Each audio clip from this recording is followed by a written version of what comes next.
잠시 기도하겠습니다. 살아계신 하나님 아버지, 은혜를 감사합니다. 코로나가 찾아온 지 엊그제 같은데 벌써 6개월, 7개월, 이제 가을의 문턱에 서 있습니다.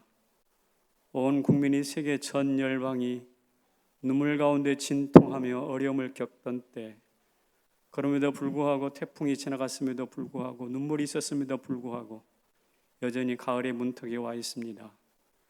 은혜의 시절을 기대합니다. 말씀의 축복을 기대합니다. 그러면서 거룩한 예물 11조와 감사 헌금을 주 앞에 올려드렸사오니 하나님께서 우리 각 사람들을 새롭게 하시고 성령으로 뜨겁게 하여 주시옵소서. 주는 살아계시고 거룩한 영이십니다.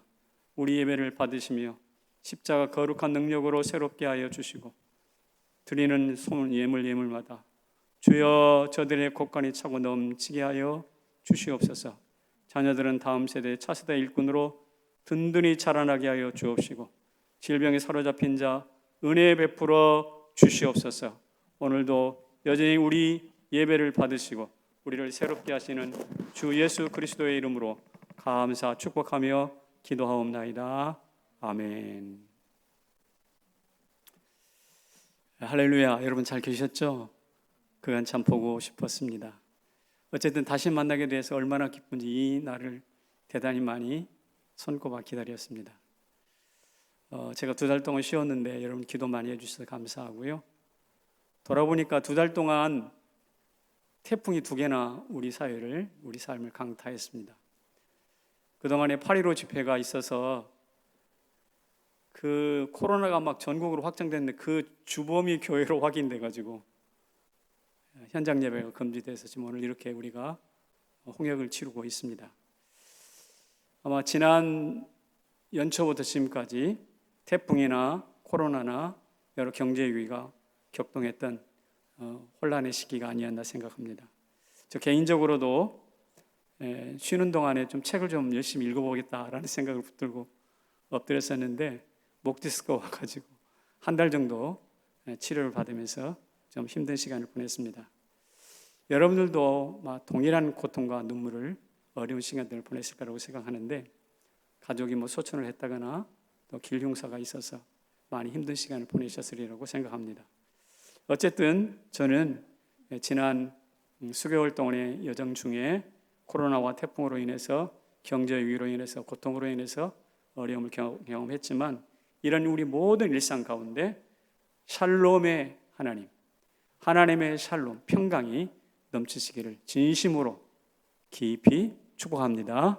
각 가정에 하나님의 샬롬이 넘치기를 축복합니다. 예루살렘을 새롭게 하시고 예루살렘을 저 애굽에서 돌이키셨던 그 하나님의 샬롬이 평화 넘치시기를 진심으로 축복합니다. 그럼에도 불구하고 우리 가운데는 심각한 고민이 있죠. 교회가 코로나 확산의 중심에 서다 보니까 지금도 끊임없이 속수무책으로 공격당하고 있는 것 같습니다. 이러다가 교회의 존립 기반마저 무너지는 게 아닌가 싶기도 하고 성도의 정체성마저 함께 흔들리는 그런 세상입니다. 이런 가운데 오늘 본문 말씀을 제가 설교 본문으로 정했습니다. 이 본문은 지난 산상수훈 팔복을 이어서 하는 말씀인데 아침 첫 설교가 또 너희는 세상의 빛과 소금이라 라는 말씀이에요. 이 정체성도 흔들리고 교회의 존립의 위기에 처해 있는 마당에 너희는 세상의 빛과 소금이라 라는 말씀이 상황에 안 맞는 말씀 같기도 하고 마음에 부담스럽기도 하고 또 이때야말로 이 말씀을 붙잡아야 되는 말씀 같기도 하고 참 여러 가지 복잡한 마음이 있습니다. 그래서 우리가 정말 소금인가 빛인가 라는 질문을 아니할 수가 없어요. 제 속마음은 빛과 소금은 그만두고 차라리 욕이라도 먹지 않았으면 좋겠다라는 것이 솔직한 저의 심정입니다만 성경은 그렇게 말씀하는 것 같지는 않아요. 그래서 오늘 이 빛과 소금이라는 말씀 앞에 꼭 먼저 물어야 될 질문이 있다고 생각합니다. 그것은 바로 이것인데요. 빛과 소금은 어떻게 해서 되는 거지? 참 우리에게 맞지 않은 옷처럼 던져진 너희는 빛과 소금이다 라는 말씀을 주셨는데 그렇다면 이 빛과 소금은 어떻게 되는 거야? 라는 질문을 아니할 수가 없는 것이죠. 한번 먼저 생각해 봅시다. 아브라함이 똑똑하고 잘나서 민족의 조상이 이스라엘의 조상이 됐나요? 그건 아니죠. 모세가 자격시험을 치러가지고 이스라엘의 지도자가 되었나요? 그것도 아니에요. 다윗이 문무를 겸비한 인재라서 또 왕이 되었나요? 역시 아니에요. 신약으로 넘어와서 바울이 행실이 올바르고 똑똑하고 멋있어서 그 사람이 사도가 되었나요? 그것도 아닙니다. 그래서는 무엇일까요? 이거라고 말할 수 있어요. 이유를 알 수 없고 설명 불가능한 하나님의 섭리예요. 이유를 알 수 없어요. 우리를 빛과 소금이라고 말씀하신 이유를 알 수 없어요. 그것도 설명이 불가능해요. 하나님의 섭리예요. 그것을 우리는 신학적으로 이렇게 표현합니다. 무조건적인 선택이죠. 조건 없이 아브라함과 다윗과 모세와 바울을 선택하셨어요. 그 다음에 그들은 그 하나님의 선택을 불가항력적으로 저항해낼 수 없었어요. 아브라함 나 싫어요 할 수가 없었단 말이에요. 다윗 나 싫어요 할 수가 없었단 말이죠. 이런 선택과 은혜가 있었기 때문에 모세와 다윗과 아브라함이 나올 수 있었어요. 우리가 빛과 소금 된 것도 똑같습니다. 우리가 빛과 소금 된 것도 하나님의 선택과 은혜 때문이지 우리의 공로나 실력이 아니잖아요. 그래서 우리는 이 즈음에 복잡한 내용을 정리하고 우리 마음을 기울여서 은혜가 외치는 소리를 들어야 합니다. 뭐라고요? 이렇게 외칠 거라고 저는 생각해요. 누가 말해도 너는 세상에 뭐라고요? 빛과 소금이라고. 능력 때문이 아닌 하나님의 은혜, 내가 주는 은혜 때문에 너희는 빛과 소금이 되었어.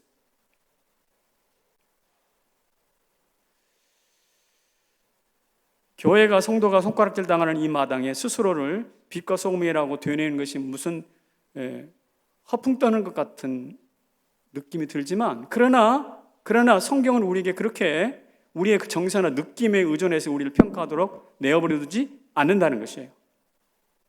콜린 스미스라는 미국의 유명한 목사님이 계신데 그분이 손에 잡히는 성경이라는 책 속에서 율법의 기능을 이렇게 세 가지로 정리를 했습니다.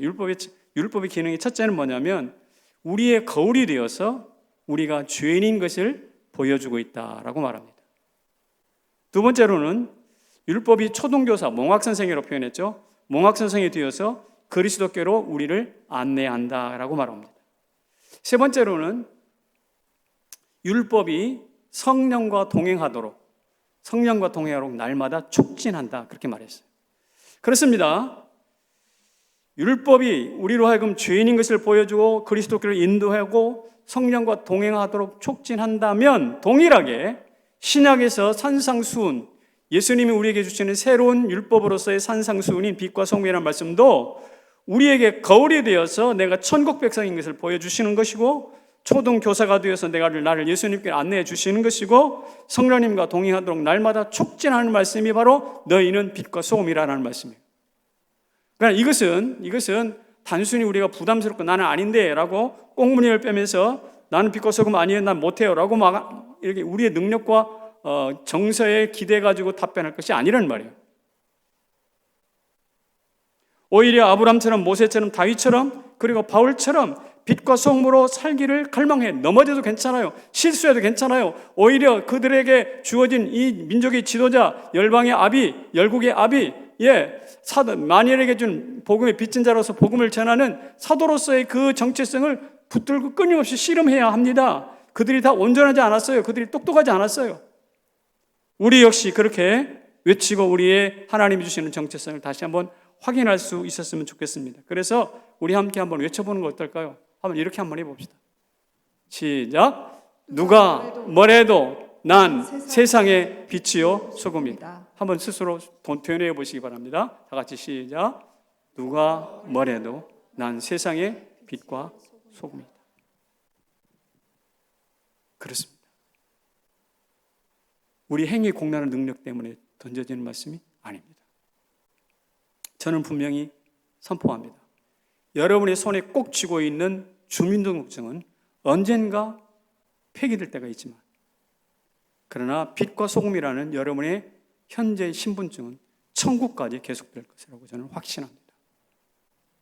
주민등록증을 금과 억지처럼 지갑에다 넣고 다니는 여러분이라고 한다면 거기에 한편 천국까지 이어질 뭐예요? 빛과 소금이라는 신분증도 잃어버리지 마시기를 축복합니다.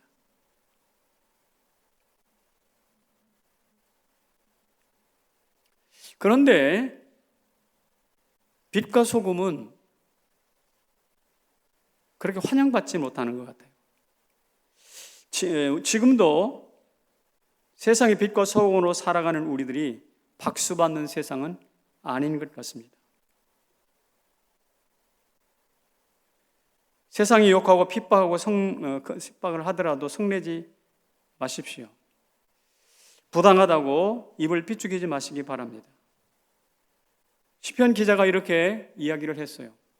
나는 주와 함께 있는 나그네이며 내 모든 조상들처럼 떠도나이다.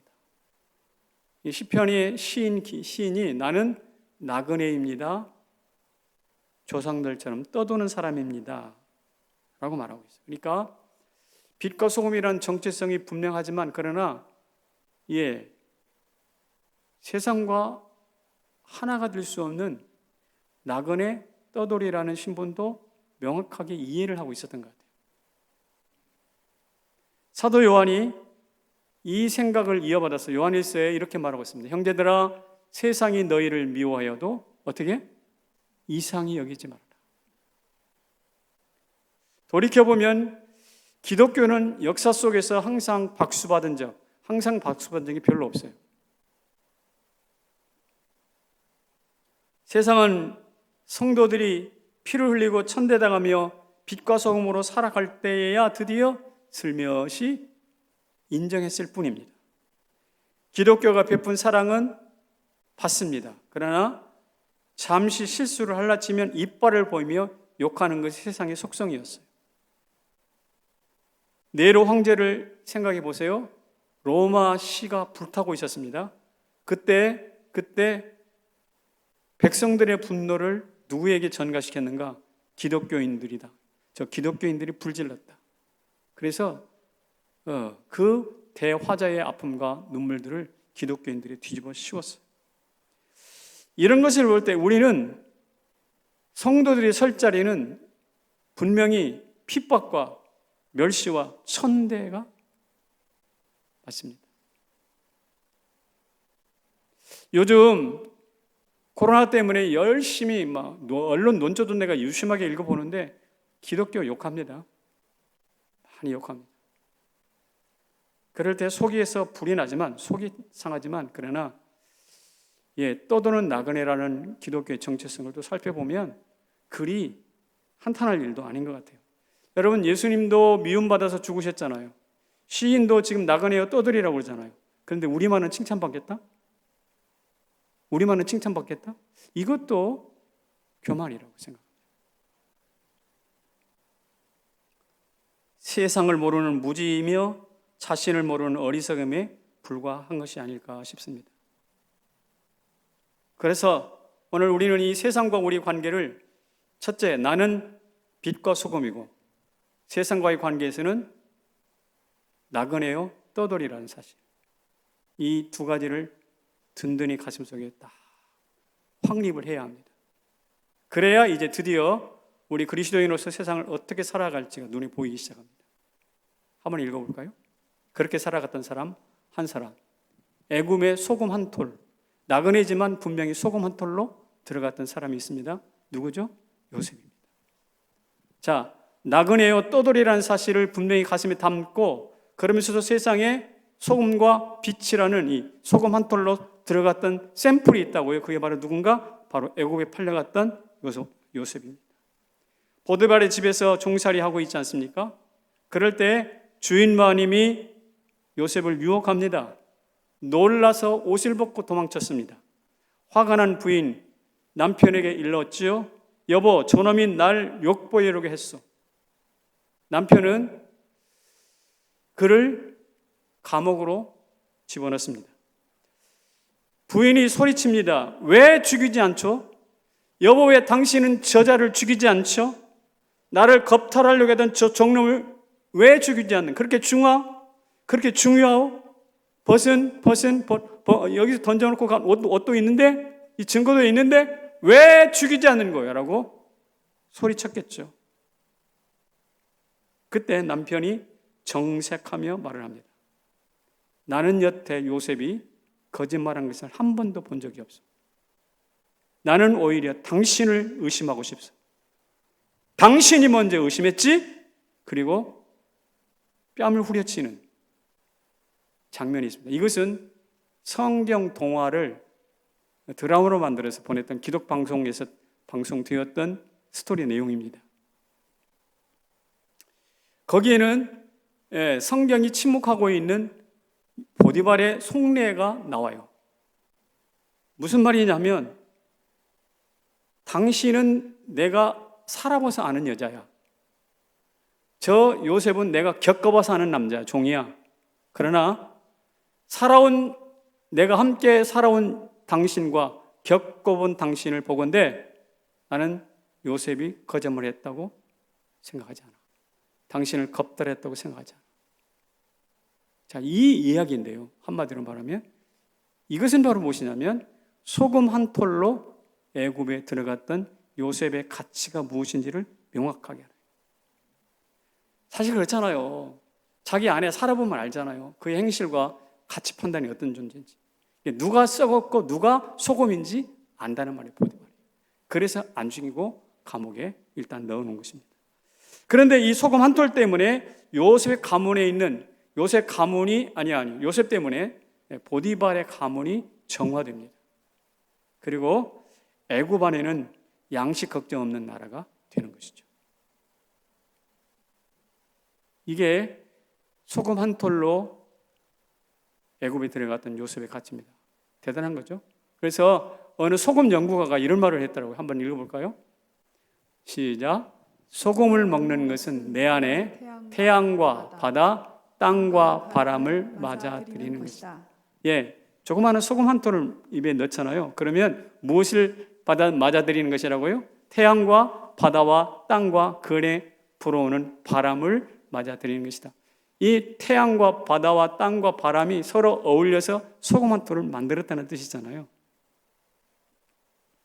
소금 한 톨에 그렇게 광대한 신비와 천지 풍우가 들어있는데 저도 미처 생각 못했는데 그런 것 같아요. 소금 한 톨이 아무것도 아닌 것 같지만 대단한 가치를 가지고 있다.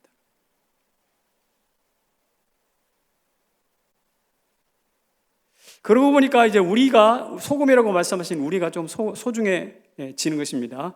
내 안에 내 소금인 나에게 하늘 태양과 땅과 바다와 바람이 머물러 있다. 내 안에 들어와 있다. 그런데 하나님은 소금인 나를 위해서 거기에 멈추지 않아요. 하늘과 땅과 바다와 바람만 모아서 소금을 만드는 것이 아니라 거기 하나님이 더했어요. 하나님이 어떤 일을 더하셨을까요? 바로 베드로전서 1장 2절에 이런 말씀을 해놨습니다. 같이 읽어보겠습니다. 시작. 하나님 아버지의 미리 하심과 성령의 거룩하게 하심으로 순종함과 예수 그리스도의 피 뿌림을 얻기 위하여 택하심을 받은 자들에게 편지하노니, 여기 이제 성도들에게 편지한다라는 뜻인데요. 저기에 보면 하나님 아버지의 미리 하심이라는 말이 나와요. 우리를 위해서 하나님이 미리 아셨다고 그래요. 그 다음에 성령이 거룩하게 하심으로써 순종케 하셨다고 그래요. 성령의 순종하심이 나와요. 그리스도께서 피를 뿌려서 택하심을, 그런데 피를 뿌려가지고 우리를 택하셨다는 거예요. 그러니까 바람과 하늘과 땅과 바다만 우리 가운데 소금 한 톨 만드는데 적용된 것이 아니라 성삼위 하나님께서는 성부, 성자, 성령의 피 뿌림과 순종하심과 미리 택하심을, 미리 아심을 기반으로 해가지고 하나님, 성삼위 하나님의 전 존재를 우리 소금 한 톨 만드는 것에 집중하셨어요. 쏟아 부으셨어요. 그러니까 나는 여기 초라하게 성남 한 귀퉁이에 앉아있는 사람이 일개 한 자연인에 불과하지만, 그러나 내 속에는 무엇이 작용되는가? 하늘과 땅과 바람과 땅의 태양의 이 모든 집약체일 뿐만 아니라 성삼위 하나님, 이 모든 우주를 창조하신 성삼위 하나님의 사랑과 택하심과 핏뿌리심과 이런 순종케 하심이 우리 가운데 뭉쳐져 있고 농축되어 있다는 것이에요. 이 사실을 믿으시기 바랍니다. 이런 마음이 있으니까 함부로 생활하지 않아요. 함부로 적절한 세상과 타협하지 않아요. 그래서 요셉이 외쳤잖아요. 내가 어찌 여호와 앞에서 득지하리요. 아니 혈기 방자한 20대 때 아름다운 여인이 유혹하는데 거기에 안 넘어갈 남자가 있으면 있겠습니까? 거의 없어요. 거의 99.9% 없어요. 그런데 그 용기 백배하게 옷을 벗어던지고 도망해요. 왜 그랬을까요? 자기 속에 있는 하늘과 땅과 바다와 바람 사이에 있는 창조주의 섭리와 성삼위 하나님의 그 아름다운 열정과 핏부림과 미리 아심과 순종케 하시는 것들이 자기 안에 농축되어 있다는 사실 아니까 그래요.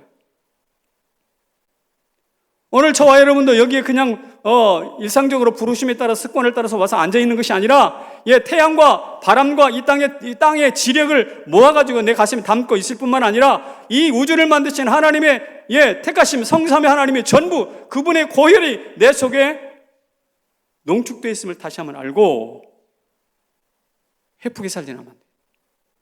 헤프게 살지 말자고. 세상과 타협하지 말자고. 세상에 미워한다고 기죽지 말자고. 세상이 이렇게 흔든다고 흔들리지 말자고요.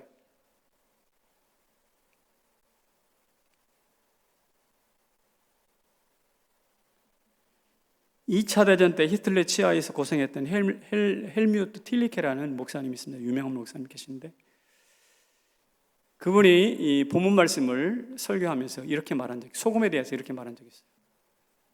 다수를 부러워하지 말라. 소금은 단 한 번도 다수인 적이 없다. 더군다나 거기서 이런 말을 인용해요. 너희는 세상의 꿀이 아니다. 소금이다. 너희는 세상의 꿀이 아니야. 세상의 소금일 뿐이야. 소금 상처에 넣으면 정말 쓰리고 아픕니다. 꿀이 아니란 말이에요. 꿀 되려고 하지 말아요, 세상에. 여러분, 남자들이 모이면 음담패설을 할 때고 이상한 쑥떡국론을 할 때가 있습니다. 누군가 음담패설을 할 때 웃지 않고 가만히 있으면 분위기 싸해집니다. 김 빠집니다. 저놈 때문에 농담도 못하겠다 이렇게 손가락질을 할 것입니다. 근데 말입니다. 그 한 사람 때문에 그 음담패설이 뚝 중간에 끊겨요, 허리가. 누군가 미움과 분노로 들끓고 있고 원망하는 그 자리에서 단 한 사람만이라도 용서를 말할 수 있다면 마치 봄의 훈풍이 겨울의 추위를 밀어내듯이 마음속에 치유가 시작되는 것이 바로 소금의 위력이에요. 여러분, 우리 숫자를 따지지 마세요. 소금은 한 번도 다수인 적이 없어요. 여러분, 세상에 설탕이 되려고 하지 마세요. 우리는 세상의 소금일 뿐이에요. 그래서 음담패설 합니까? 썰렁해도 괜찮아요. 그 자리에서 웃지 말고 정색을 하세요. 미움과 분노가 들끓고 있습니까? 그 자리에서 당당하게 누군가를 용서를 선포하세요. 그럴 때 마치 봄의 훈풍이 겨울 추위를 밀어내듯이 그 자리가 다시 살아나니까요. 이 맛에 사는 거예요. 세상을 이 맛에 사는 거예요. 돈 벌고 떵떵거리고 막 내가 말 한마디면 세상이 촉촉촉 없었던 길이 뚫리고 이런 거 아니고요. 이 소금됨의 가치를 새롭게 저와 여러분이 체험할 수 있기를 주님의 이름으로 축원합니다. 이렇게 살려면 뭐가 필요할까? 한번 생각해 보세요. 이렇게 살려면 뭐가 필요하지? 성경을 더 많이 읽어야 될까? 돈을 좀 말해서 돈을 좀 많이 벌어가지고 내 말에 좀 힘을 실어볼까? 많이 배워서 그거 아니에요. 이것이 먼저 필요합니다. 어디에서? 소금통에서 나오는 용기가 필요해요. 소금은 소금통에서 나와서 뿌려져야 됩니다. 빛과 소금으로 살려면 소금은 녹아지는 것이 필요하고 빛은 자기를 태우는 것이 필요하고, 다시 말하면 소금으로 사는 것은 능력의 문제이기 이전에 용기의 문제라는 거예요. 어떤 용기요? 자기 자신을 녹이는 용기, 어떤 용기요? 자기 자신을 불태우는 용기. 녹이는 용기가 없는 소금은 버려져 밟힌다고 그랬죠? 불태울 용기가 없는 등잔은 꺼져버립니다. 다시 말씀드립니다. 내가 빛과 소금으로 사느냐 안 사느냐의 문제는 능력의 문제 이전에 용기의 문제라고요. 어떤 용기요? 소금통에서 나오는 용기예요. 어두운 것에서 나의 정체를 드러내는 용기예요. 마태복음 13장에 천국은 밭에 감추인 보화라고 그랬잖아요. 농부가 그것을 알고 어떻게 했나요? 아, 저 밭에는 보화가 묻혀 있음을 믿습니다. 믿습니다. 이러고만 있지 않았다고요. 용기 있게 자기 소유를 팔아서 그 밭을 샀어요. 파는 용기, 사는 용기. 여러분 요사이처럼 주식 투자할 때 무엇을 사야 할지가 굉장히 데리케이트하고 굉장히 어려운 문제죠. 그런데 사는 용기를 가졌단 말이죠. 이게 바로 소금통에서 나오는 용기 시작입니다. 그래서 신학자 폴 틸리라는 유명한 사람이 신앙이 무엇이냐라고 설명을 하면서 이렇게 말을 했어요. 신앙이 뭐냐? 무엇이라고요? 존재로의 용기. 절대자 하나님의 일을 향하여서 나아가는 용기가 바로 신앙이에요. 여러분 신앙이 절대자 하나님, 창조주 하나님을 향하여 내 자신을 드러내고 내가 여기 있습니다라고 나아가는 용기라고 용기.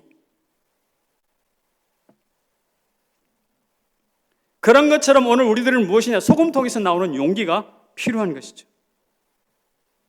요즘 욕 많이 먹는 목사님이 한 분 계십니다. 전모 목사님이시죠. 저는 그분의 책을 읽었다거나 그분을 만나본 적이 없어요. 그저 언론을 통해서 아는 정도가 전부입니다만 언론을 통해서 나오는 여러 그분의 주장이나 행동에 저는 거의 동의하지 않습니다. 그런데 제가 그분을 바라보면서 부러운 것이 하나 있어요. 그것은 바로 무엇이냐면 행동하는 용기입니다. 거의 대한민국 5천만 국민 대다수가 그를 틀렸다고 말을 한다 할지라도 그는 아마 행동할 것 같아요. 이게 막말하는 용기라고 우리는 제껴놔 버리지만 어떤 의미에서 그는 자기가 믿는 바 가지는 신념에 대하여 신앙에 대하여 행동하고 말하고 소금통에서 나오는 용기를 가졌다는 거예요. 여러분 우리는 그를 무작정 욕만 할 것은 아닌 거예요. 하나님이 전광규라는 그 사람을 통해서 우리에게 뭔가 던지는 메시지는 하나가 있어요. 우리는 어떻습니까? 정치에 대하여 식견에 대해서 대단히 많은 뉴스에 노출되어서 그런지 몰라도 모든 국민이 전부 다 뉴스 해설가예요. 모든 국민이 논설위원이야, 논평위원이야. 그런데 누구도 행동하지 않아. 이게 교회의 문제이고 우리나라의 문제일 수도 있습니다. 논설가적 수준의 정치적 식견을 가지고 있지만 많은 성도들이 가지고 있지만 누구 하나 손가락 까딱하지 않아요. 비겁한 것이죠. 그래서 누구는 무모한 용기로 욕을 먹고 있는가 하면 어떤 기독교인들은 무모한 것이 아니라 무력한 비겁함으로 욕을 먹고 있어요. 조선이 왜 망했습니까? 행동이 없는 유교적 명분 때문 아닙니까? 요즘 기독교도 비슷해져 가는 것 같아요. 믿음과 행동, 삶, 이 신행을 이어주는 용기가 태부족이에요. 소금통에서 나오는 용기를 제가 말씀드리고 있는데 그런 경우와 그렇지 않은 경우를 한번 제가 설명해 보겠습니다. 한번 읽어볼까요? 시작. 빠떼로와 유엔기구의 차이. 이게 무슨 말인가? 소금이 맛을 잃으면 무엇을 짜게 하려? 밖에 버려져서 사람에게 밟힌다라는 것이잖아요. 옛날에 여기 젊은 분들은 잘 모를 텐데 올림픽 때 빠떼로 아저씨라고 있었어요. 레슬링 경기에서. 기억나세요? 레슬링 경기에서 반칙을 한 선수에게 상대방에게 공격할 수 있도록 허리를 내줘야 돼요. 그게 빠떼로거든요. 그런데 우리 올림픽 때 빠떼로 아저씨가 입에서 그 빠떼루라는 말이 나오면 우리나라 선수가 빠떼루를 받으면 그 경기는 이기는 거예요. 그러니까 그 빠떼루 아저씨에서 입에서 빠떼루만 나오면 막 온 전 국민이 막 좋아했어요. 그 게임을 이기는 거니까. 반칙하는 선수에게 허리를 잡혀서 뒤집어지면 점수를 잃어버린 거니까. 빠떼루 아저씨. 오늘 성경 말씀에 사람에게 밟힐 뿐이니라 그랬잖아요. 밟힌다라는 말이 파테르라는 말인데요. 거기에서 뭐가 나오냐면 빠떼루가 나왔어요.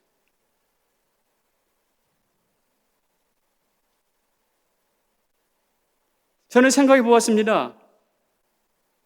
레슬링에서 반칙하다가 빠뜨려 당해가지고 경기를 잃어버린, 병기를 쥐고 나오는 그 모습이 바로 소금 발에 밟히는 모습과 같은 것인데, 혹시 우리가 소금으로 살 용기가 없어서, 소금통에서 나올 용기가 없어서 세상에 빠뜨려 당해가지고 우리 허리를 내어주고 이리저리 뒤집히고 저리 뒤집히고 이렇게 처박히고 저렇게 처박히고 나는 빠뜨려 당한 레슬링 선수 같은 모습이 기독교의 모습이 아닌가 싶은 거예요. 주님 말씀하십니다. 그래서 내가 너에게 말하는 거야. 산상수훈 하나님의 나라가 가까이 왔는데 하나님 나라의 백성으로 초대받고 부름받은 너희들아, 세상에 빠뜨려 당하지 않고 사단에게 너희 허리를 붙잡혀가지고 이리저리 처박힘 당하지 않기 위해서 너희들이 살아야 할 것이 무엇이냐? 그것이 바로 소금이니라. 빛과 소금으로 살아라. 어떻게 살까요? 우리 주님 예수님이 말씀하셨어요. 어떻게 살 건지. 어떻게 당해야 빠뜨려 당하지 않는 것인지. 그것이 바로 무엇이냐면 팔복이에요. 지금 우리 본문 말씀 바로 앞에 있는 말씀입니다. 무엇입니까? 심령이 가난하게 사는 것이죠. 애통하며 사는 것이죠. 온유하며 사는 것이죠. 의에 주려고 목마른 자리로 사는 거예요. 여러분, 우리가 소금통에서 나오지 않거나 소금, 빛과 소금으로 살지 않으면 빠뜨려 당합니다. 지금 우리가 당하고 있어요. 빠뜨려 당하고 있어요. 그런데 반면 그렇게 살면, 용기 있게 살면 어떻게 될까? 한 예를 제가 설명을 좀 드리겠는데, 지금 유엔에서 국제 형사재판관으로 일하고 있는 박선기 집사님이라는 분이 있습니다. 지금 현재 현직으로 계세요. 어느 장로님이 저에게 그분에 대한 이야기를 좀 해주셔서 제가 여러분과 같이 나누려고 하는데, 그분이 분당에 사셨어요. 분당 중앙교회에서 신앙생활을 하셨던 분이더라고요. 거기서 신앙생활을 하면서 훈련을 잘 받았는데, 그분이 법을 전공하고 육군 법무감을 지냈습니다. 법무감을 지내면서 그 교회에서 제자훈련을 받고 있는데, 그때 옛날에 아프리카 루안다 사태를 기억하시죠? 루안다에서 엄청난 사람이 후투족인가 후투족인가 이런 족들이 서로 막 종족 분쟁을 하면서 데이터를 보니까 150만 명이 죽었더라고요. 몇 년 사이에 150만 명이 죽었어요. 그리고 200 몇십만 명이 난민이 발생했어요. 그런데 그 인정천소가 판을 치고 있는 루안다로 재판관으로 가서 근무할 사람을 유엔에서 모집하는 거예요. 근데 사람 인정천소가 난무하는 거 누구 가겠어요? 법률가 한국에서 잘 먹고 잘 써 있잖아요. 뭐 변호사로 근무하면 뭐 웬만한 삶은 거의 살잖아요. 그러니까 거의 루안다까지 가고 아프리카 루안다까지 갈 사람이 없는 거예요. 근데 이 박선기 집사님은 그때 훈련 받으면서 주님께서 말씀하시잖아요. 빛과 소금이 뭔지 알잖아요. 그 마음속에 부담을 주시는 거예요. 성경만 펴면 기도하려고 앉기만 하면 하나님이 이렇게 말씀하는 거예요. 네가 가면 어떻겠냐? 네가 가면 어떻겠냐? 기도가 안 나오는 거예요. 성경을 펼치기가 무서운 거예요. 근데 그 말씀을 차마 떨쳐버릴 수가 없는 거죠. 네가 가서 르완다에 죽어가는 사람들을, 저 전범들을 재판해야지. 네가 막아야지. 이런 마음이 있어서 결국 그가 그 말씀에 순종하고 지원합니다. 그래서 참 와중에 그 어려운 때 르완다까지 가서 말이죠. 거기서 아프리카에서 8년 동안 근무를 하고 돌아왔어요. 8년이면 적은 세월 아니에요. 갔다가 왔어요. 와가지고 이제 이리저리 또 일자리를 알아보고 있는 중에 또 유엔에서 또 다른 요청이 왔습니다. 이번에는 보스니아 내전이 있었잖아요. 저 동유럽에 코소보 사태도 있고요. 이런 사태 때문에 또 인권재판, 형사재판관이 또 필요한 거예요. 그래서 또 요청을 합니다. 이번에는 사람들이 많이 나와요. 아프리카가 아니니까. 너도 가겠다는 거예요. 뭐 법원이라든지 검찰청이라든지 이런 데, 변호사협회라든지 이런 데다가 공문을 보냈더니 지원자가 많았겠죠. 그런데 지원자가 많은 과정 중에서 루안다 사태에서 개입했던 8년의 세월, 영어가 능통하고 국제법에 능통한 이것을 다룰 수 있는 사람은 누구밖에 없다? 박성기밖에 없어요. 이분이 다시 재발탁돼요. 그래서 지금 가서 아직 근무하고 있어요.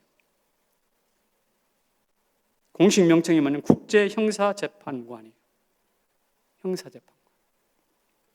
지금 코소보라든지 그쪽에 있는 그 총리를 지냈던 사람, 이런 사람들 지금 재판하고 있다고 그래요. 그래서 내년 8월 달에 이제 임기를 마치고 한국에 귀국한다고 합니다. 제가 그분 이야기를 들으면서 생각해 봤어요. 맞아요. 그렇습니다.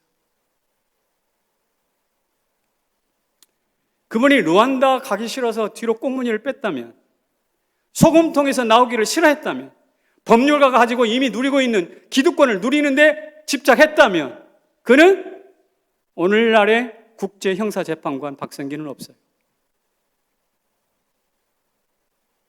오늘 우리도 내가 펴놓은 따뜻한 보금자리에서 혹은 온실에서 밖으로 튀어나가고 손을 들고 나갈 수 있는 용기가 있기를 축복합니다. 영상을 통해서 말씀을 들으시는 우리 성남지역교 성도 여러분, 오늘 말씀에 진심으로 축복합니다. 여러분들 소금통에서 나오는 용기 있는 그리스도인 되시길 바랍니다. 그럴 때 하나님은 우리를 결코 밟히지 않게 하여, 밟히는 일이 없어요. 소금통에서 나오는 소금은 녹을 수는 있어요. 그러나 밟히지는 않아요. 우리 한번 읽어 서로 인사합시다. 밟히지 말고 녹읍시다.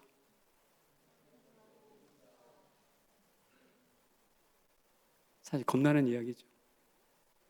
우리 옛날에 이런 인사 이야기 많이 했어요. 녹수로 없어지기보다 달아 없어집시다. 그런 인사 많이 한 적 있죠. 같은 맥락이에요. 차라리 녹는 게 낫지, 달아 없어지지 녹는 게 낫지, 녹수로 밟히는 것이죠. 자, 그렇다면 어떻게 될까요? 이렇게 해야 합니다. 걸음처럼 뿌려져야 돼요. 루이스 팔라우라는 사람이 신학자인데 이렇게 이야기를 했습니다. 교회는 걸음과 같다. 쌓아두면 냄새난다. 뿌려지면 걸음이 된다. 정말 맞는 것 같아요. 지금 세상이 외칩니다. 기독교 썩었다. 현장 예배를 고집하는 거 보니까 대단히 이기적이다. 너희는 예배 드리고 너희 때문에 다른 사람 죽어도 되냐? 라고 손가락질합니다. 사실 6개월 동안 방역수칙을 지키면서 협조를 철저히 잘 해왔던 우리로서는 대단히 억울하게 짝이 없는 이야기예요.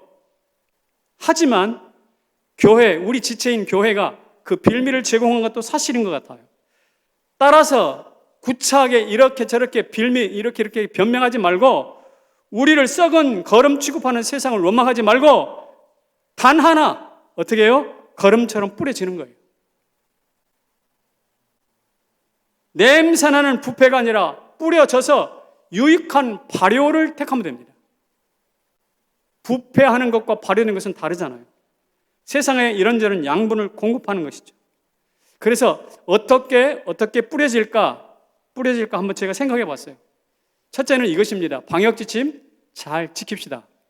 이거 굉장히 중요한 부분이라고 생각합니다. 그래서 성도 여러분들이 답답하지만 지금 생활 현장에서 이렇게 가족들과 옹기종기 앉아서 그래도 바르게 예배 드리려고 애를 쓰고 교회가 청정한 지역이 공간이 될 수 있도록 협조해 주신 것에 대해서 대단히 감사한 말씀을 드립니다. 성도 여러분 정말 고맙습니다. 수고해 주셔서, 애써 주셔서. 근데 이것이 이웃사랑입니다. 지침을 지키는 게 이웃사랑이에요. 오늘날 보면 이런 의심이 가기도 해요. 이 코로나 파시즘이라고 그렇게 말을 합니다. 모든 정치적인 잘못, 경제적인 실정, 사회적인 비난 이런 것들을 코로나로 막 다 덮어버리려고 하는 코로나 파시즘이라는 말들이 있어요. 그런 낌새도 제 눈에는 보이는 것 같아요. 그러나 그럼에도 불구하고 여러분, 불순한 의도가 있음에도 불구하고 저는 그렇게 생각합니다. 병은 병으로 답변해요. 방어로. 병은 방역으로 대응해야 돼요. 거기에 정치 논리, 무슨 논리 갖다 붙이면 안 돼요. 물론 교회를 핍박하려고 하는 어떤 의도가 있어 보입니다. 분명히 있어 보입니다. 그렇지만 걱정하지 마세요. 교회는 그런 핍박이 현실화되면요, 피 흘려 저항하는 DNA가 우리 몸에 있어요. 그래서 어느 정치 세력도 교회를 저항하고 적수 삼아서 성공한 예가 없어요. 그러니까 정부가 우리에 대해서 누군가 안 좋은 세력들이 교회를 핍박한 것이다, 이런 느낌이 있다 하선처라도 섣불리 나서지는 마세요. 그게 분명해지면 교회는 불같이 일어납니다. 역사 속에서 그랬어요. 일본 순사의 칼에 유관순이라는 18살, 19살짜리의 여자아이가 항거했던 것이 기독교 신앙이에요. 여러분, 기독교 우습지 않습니다. 약하지 않습니다. 걱정하지 마세요. 다만 우리 속에 그런 DNA가 있으니까 걱정하지 말고 일단 지켜보자고요. 지고 할 수 있는 것은 뭐냐? 지금 뭐하냐? 방역수칙 철저히 지키는 거예요. 우리는 자신 있어요. 우리 신앙의 선배들이 이렇게 살아왔으니까. 저는 자신 있어요. 제가 맨 먼저 필요하면 제가 맨 먼저 나갈 거예요. 응? 그러니까 지금 오늘 우리가 여기서 할 것은 뭐라고요? 방역수칙 철저히 잘 지키자. 두 번째, 어떻게 뿌려지는 것이냐면 이 40% 이상의 격차를 유지했으면 좋겠어요. 미국 조지 바나 리서치 센터라는 곳이 있는데, 이게 좀 오래된 조사이긴 하지만 교회가 세상에 영향력을 미치려면 그 도덕성이 몇 퍼센트나 차이가 나야 될까라는 것을 연구를 했나 봐요. 우리 교회가 세상에 영향을 미치려면, 말빨이 살려면 교회의 도덕성과 세상의 도덕성이 얼마나 차이가 나야 될까? 적어도 40%는 차이가 나야 된다, 이 말입니다. 이를테면 정직한 사람이 세상에 100명 중에 20명이었으면 성도들에게는 60명 이상이 나와야 된다는 거예요. 이렇게 되어야 도덕성의 우위에 선다는 것이죠. 그래서 그 바나센터가 미국에 있는 사람들인데, 당신들 야한 동영상들 봅니까? 라고 질문했어요. 세상 사람들은 몇 프로 답변했냐면 40%가 가끔 봅니다 그랬어요. 그리스도인들에게 물어봤더니 30%가 가끔 봅니다 그랬어요. 차이가 몇 프로예요? 10%밖에 안 나요. 이게 미국의 이야기지만 우리나라는 어떨까요? 우리나라도 미국보다 낫다는 보장이 아니야, 미국보다 못하면 못해. 그런데 이것을 어떻게 해요? 40% 이상 벌려야 설득력이 있다는 거죠. 그래서 저는 여러분에게 물어봅니다. 여러분, 같은 누구에게 빌린 돈 잘 갚았습니까? 교통벽부 잘 지키십니까? 혹시 억울한 일이 있더라도 묵묵히 참으십니까?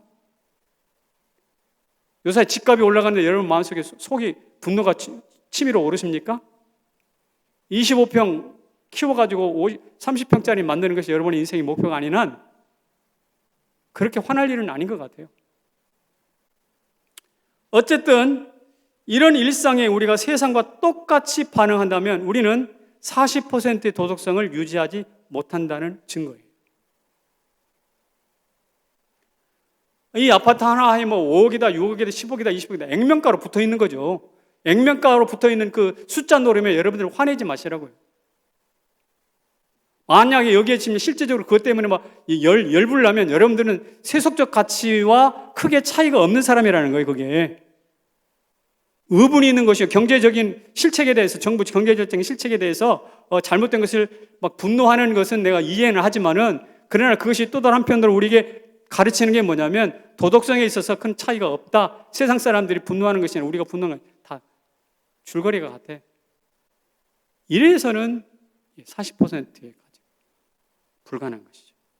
짠만 잃은 소금일 뿐입니다.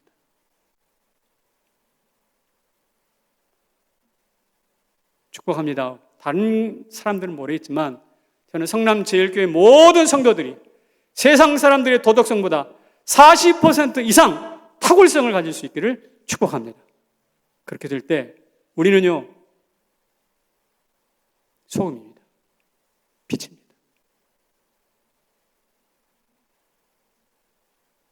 마지막으로 때를 준비하면서 기다렸으면 좋겠어요. 40% 이상의 도덕성의 차이를 내면서 때를 기다리자고요. 때를 기다리며 준비합시다. 제가 우리 재정을 맡으신 장로님에게 작년부터 올해까지 1년 동안 교회 밖으로 흘려보낸 재정이 얼마나 됩니까? 물론 이 공식적인 선교헌금을 제외해놓고 하는 이야기입니다. 1억 2천만 원이 외부로 흘러갔습니다. 코로나로 모두 힘들지만 우리 교회도 힘들고 마찬가지예요. 우리 교회 여러분들 아시다시피 큰 부자 없어요.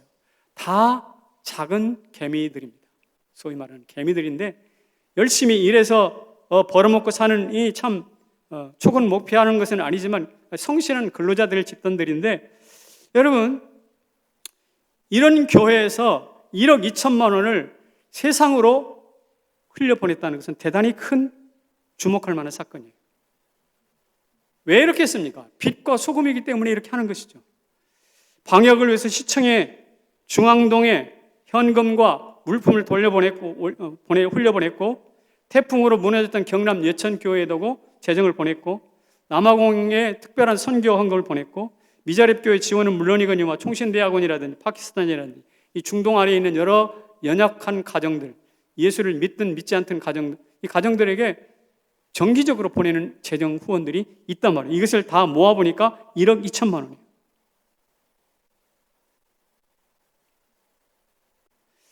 우리는 온 힘을 다해서 전심으로 이런 재정을, 사랑을 흘려보냈습니다. 마치 나를 빛과 소금 만들려고 자신을 쏟아부으신 성삼위 하나님처럼 가을 들판에 곡식을 읽게 하려고 저 태양이 모든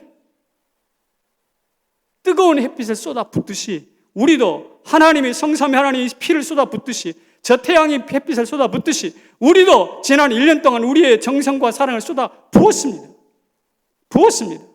여러분 잘하셨습니다. 그리고 자부심을 느껴도 좋습니다. 세상 앞에 이야기를 하셔도 좋습니다. 근데 그렇게 하는 이유는 우리가 무엇이기 때문에? 잘나서가 아니라 빛과 소금이기 때문에. 그리고 우리가 빛과 소금인 우리를 통해서 하나님이 장차 무엇을 만들 것인가? 우리를 통해서 길을 만드실 것이기 때문에. 오늘 여기 보시죠. 여호와는 뭘 만드신 분? 웨이메이커. 우리 하나님은 웨이메이커, 갓. 하나님이 길을 만드시는 하나님이라는 것이죠. 여러분, 길을 만드시는 하나님인데 누구를 사용하실까? 자기를 쏟아부을 줄 아는 사람, 빛처럼 소금처럼 자기를 쏟아부고 소금통에 나와서 쏟아부을 줄 아는 사람, 1년에 이 어려운 때에 1억 2천만 원 되는 재정을 세상 밖으로 밀어낼 줄 아는 교회를 통해서 하나님께서는 길을 만들 줄로 믿습니다. 그 선두에 성남제일교회 있고 여러분이 있다는 것 사실 믿으시기를 바랍니다.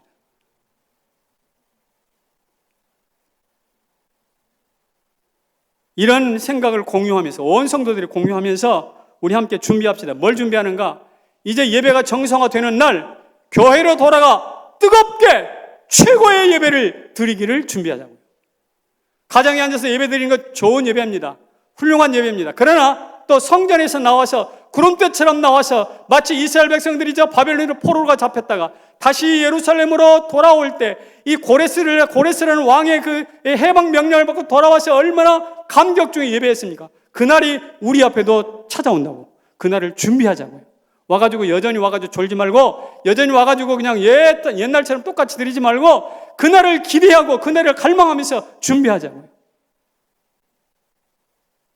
시편 126편 1절에 이런 말씀입니다. 여호와께서 시온의 포로를 돌려보내실 때 우리는 뭐 하는 것 같았더라? 꿈꾸는 것 같았더라. 여러분, 가정에 앉아서 예배를 드리시는 우리 모두, 우리 주님께서 시온의 포로를 돌리실 때 꿈꾸는 것 같은 예배를 드렸듯이 오늘도 내 생애 가장 최고의 예배를 그 자리에 그때 앉아서 드릴 수 있기를 축복합니다. 기대하시기 바랍니다. 그럴 때 이 코로나로 인해서 현장 예배를 못 드리는 이것이 우리에게 복이 될 수 있어요. 여러분, 우리는 좋은 음식보다 옷보다 하나님께 이끌릴 때 행복한 자.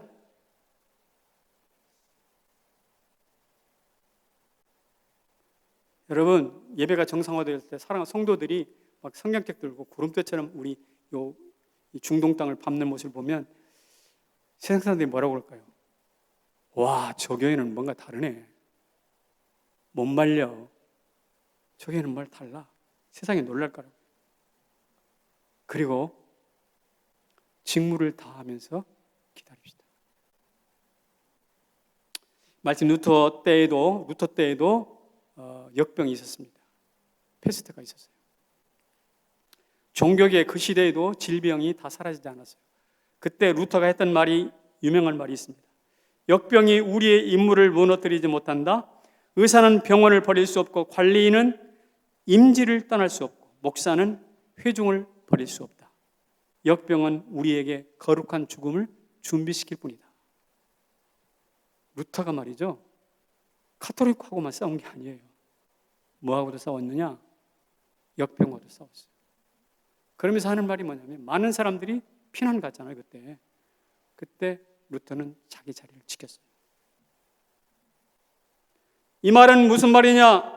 코로나 앞에서 이런저런 위협이 있지만 우리 가운데 빵 굽는 자가 있으면 빵을 굽고 밭 가는 자가 있으면 밭을 갈고 장사하는 자 있으면 장사를 갈고 장사를 하고 기계 돌리는 자는 기계를 하고 사무실에 있는 분은 사무실을 보고 노래하는 자는 노래하고 기도하는 자 기도하고 예배하는 자 예배하게 될 때 우리의 맡은 바 직무를 충실히 감당하게 될 때 우리는 빛이요 소금이는 것이고 그것이 바로 무엇이냐? 소금통에서 나오는 용기인 것입니다. 괜히 누구 탓이다 누구 탓이다 이런 말 하지 말고 누구 원망하지 말고